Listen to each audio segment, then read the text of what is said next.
اب میں آپ کو منا سے روانہ ہو کے ہم عرفات کی طرف جانے کا ذکر کریں گے۔ عرفات میں جانے کے لیے آپ جب 9 ذی الحجہ کی صبح فجر کی نماز پڑھ کر منا سے آپ روانہ ہوں گے اور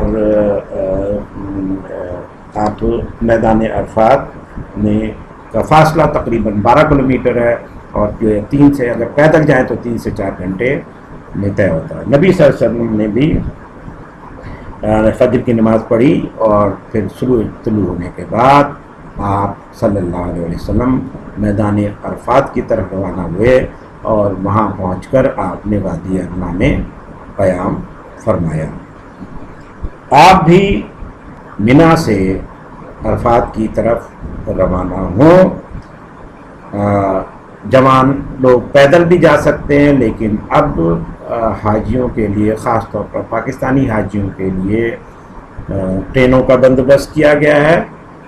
میں آپ کو ایک ٹرین کی شکل بھی دکھا دوں۔ یہ آپ ٹرین دیکھیے، یہ ٹرینیں ہیں۔ یہ ہر منٹ پر ایک ٹرین جو ہے وہ آپ کو منا سے عرفات کی طرف لے جائے گی۔ عرفات سے منا کا فاصلہ 12 کلومیٹر ہے، اور یہ ٹرینیں اس کو بہت کم وقت میں 5 سے 10 منٹ میں یہ آپ کو منا سے عرفات پہنچا دیں گی۔ لیکن اس میں سب سے بڑا ایشو یہ ہے کہ چونکہ لاکھوں افراد کو منتقل کرنا ہوتا ہے منا سے عرفات، اس لیے ان اسٹیشنز پہ بہت لمبی لائنیں لگی ہوتی ہیں، اور ان لائنوں میں بعض اوقات گھنٹوں آپ کو انتظار کرنا پڑتا ہے۔ تو اگر آپ انتظار کر رہے ہیں تو اس دوران جھگڑے سے پرہیز کیجیے، غصے سے کو برداشت کیجیے، اور استغفار پڑھیے۔ جب استغفار پڑھیں گے تو آپ کا یہ وقت بہت اچھی طرح گزر جائے گا، اور اللہ تعالیٰ آپ کی مدد فرمائیں گے۔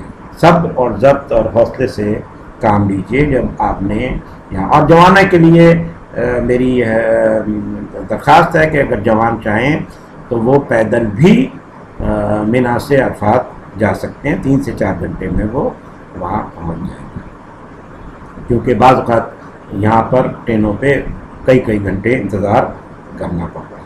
میدان عرفات کی نشانیاں آپ کو دکھا دوں کہ جب میدان عرفات میں پہنچیں گے تو یہ بورڈ ہے جو آپ کو بتائے گا کہ عرفات اینڈ ہیئر۔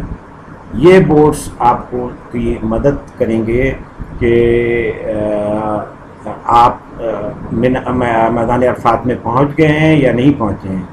اگر عرفات اینڈ ہیئر لکھا ہوا ہے تو اس کا مطلب یہ ہے کہ آپ میدان عرفات میں ہی ہیں، اور اگر اس بورڈ کو کراس کر گئے تو آپ میدان عرفات سے باہر نکل جائیں گے۔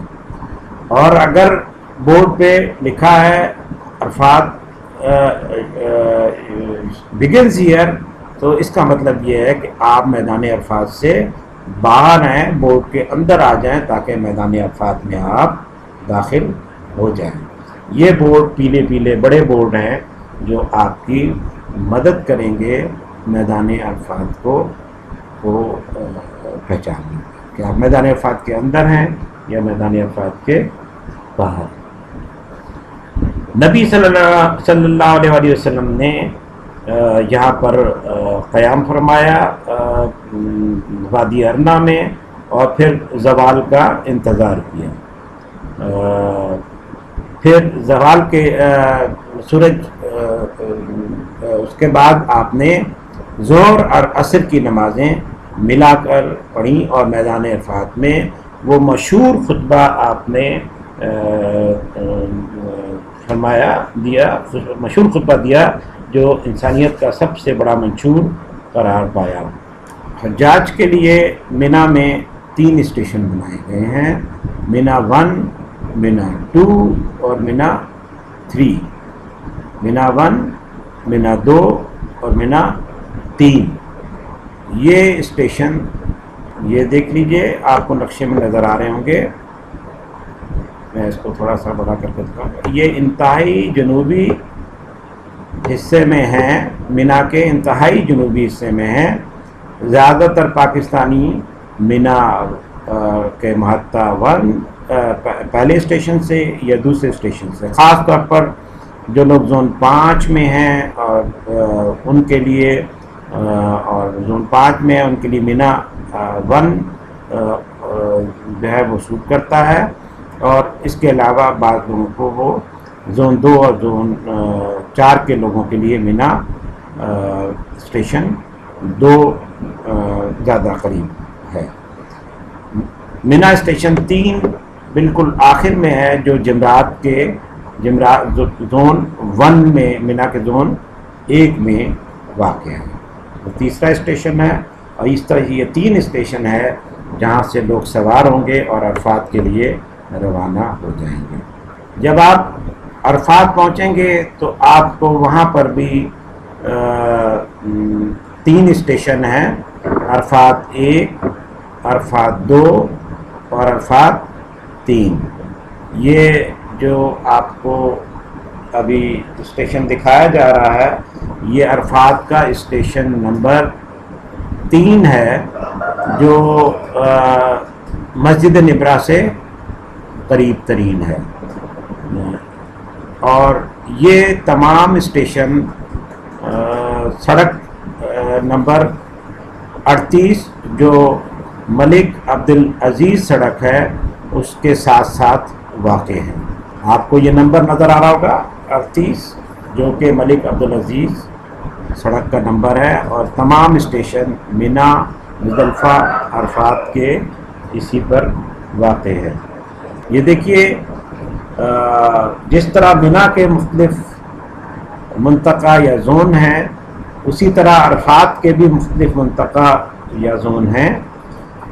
عرفات، میدان عرفات اس شکل کا ہے اور اس کے کل 9 زون ہیں. یہ رستہ مینا مزدلفہ سے آ رہا ہے اور یہاں پر مسجد نمرہ واقع ہے. مسجد نمرہ عرفات کے بالکل شروع کے حصے میں ہے، بلکہ اس کا کچھ حصہ میدان عرفات سے باہر بھی ہے. ابھی میں اس کو بڑا کرتا ہوں تو آپ کو اندازہ ہو جائے گا کہ کتنا حصہ اس کا میدان عرفات کا. اگر آپ اسے دیکھیے، یہ لائن آپ کو بتا رہی ہے کہ میدان عرفات کی پٹی ہے اور یہاں پر یہ اس طرح سے عرفات، میدان عرفات کی تقسیم ہوئی ہے. یہ مسجد نمرہ ہے اور اس کا کچھ حصہ میدان عرفات میں ہے، یہ والا حصہ، اور یہ والا حصہ میدان عرفات سے باہر ہے. تو جب آپ عرفات میں قیام کریں تو مسجد نمرہ کے پچھلے حصے میں قیام کریں جو کہ میدان عرفات کے اندر ہے. اس کی نشانی کیا ہے کہ اس کی نشانی یہاں پر بڑا سا پیلا بورڈ لگا ہوا ہے جو آپ کو بتائے گا کہ یہ میدان نہایا عرفات، یعنی جو ہے یہاں پر عرفات ختم ہوتا ہے. تو آپ اس بورڈ کو ہرگز کراس نہ کریں، بلکہ احتیاط کا تقاضا یہ ہے کہ تھوڑا سا پیچھے اس مقام پر کھڑے رہیں. اور اسی طرح اس طرف بھی بورڈ لگے ہوئے ہیں جس میں پہ لکھا ہوتا ہے کہ میدان عرفات یہاں پر ختم ہوتا ہے. اب اس میں اگر آپ غور سے دیکھیں تو جو مسجد نمرہ کا جنوبی حصہ ہے وہ زیادہ تر اس کا حصہ میدان عرفات کے اندر ہے اور کچھ حصہ تھوڑا سا میدان عرفات کے باہر ہے. لیکن اگر آپ اس کی مسجد نمرہ کی شمالی سمت دیکھیں تو اس کا کافی بڑا حصہ میدان عرفات سے باہر ہے اور کچھ حصہ اس کا میدان عرفات کے اندر ہے.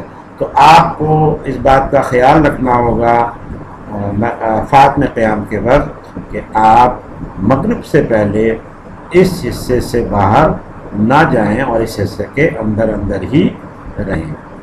یہ آپ کو فلم میں بھی دکھایا جائے گا کہ کون سا حصہ میدان عرفات سے باہر ہے، کون سا حصہ میدان عرفات کے اندر۔ جب آپ میدان عرفات پہنچ جائیں تو عرفات پہنچ کر غیر ضروری طور پر اپنے خیموں سے باہر نہ نکلیں اور اپنا تمام وقت تسبیح، تذکیر اور استغفار میں گزاریں۔ ظہر اور عصر کی نماز کے بعد رو رو کر اپنے گناہوں کی معافی مانگیں، یہ قبولیت دعا کا وقت ہے۔ نبی صلی اللہ علیہ وآلہ وسلم نے عصر سے مغرب تک کھڑے ہو کر دعا مانگی ہے، آپ بھی اس وقت کو بالکل ضائع نہ کریں اور استغفار کریں اور کھڑے ہو کر اللہ تعالیٰ سے اپنے گناہوں کی بخشش مانگیں۔ جیسے ہی مغرب کی اذان ہو تو آپ اپنے خیموں سے نکل جائیں اور مزدلفہ کی جانب روانہ ہو جائیں۔ مزدلفہ عرفات سے مغرب کی سمت واقع ہے، تو آپ کا سفر مغرب کی سمت ہوگا۔ یہ بہت سی سڑکیں ہیں جو آپ کو عرفات سے مزدلفہ کی طرف لے جائیں گی۔ سڑک یہ 3 4 5 6 7 8 9 10 11 12 کئی سڑکیں ہیں جو آپ کو عرفات سے مزدلفہ کی طرف لے جائیں گی۔ عموماً اگر آپ اسٹیشن ٹرین سے جا رہے ہیں، یہ دیکھ لیجئے 3 اسٹیشن ہیں، یہ عرفات 1 ہے، یہ عرفات 2 ہے، یہ عرفات 3 ہے۔ تو آپ اپنے اپنے اسٹیشن سے روانہ ہوں، اور پیدل چلنے والے ان سڑکوں کو اختیار کر سکتے ہیں۔ یہ وہ سڑکیں ہیں جو مسجد نمرہ سے نکل رہی ہے، مسجد نمرہ کے برابر سے اور دونوں طرف سے، اور یہ پیدل چلنے والوں کی سڑک ہے، اس پر گاڑیاں نہیں ہوتی، تو آپ اس پہ سکون سے چلتے ہوئے مزدلفہ میں داخل ہو سکتے ہیں۔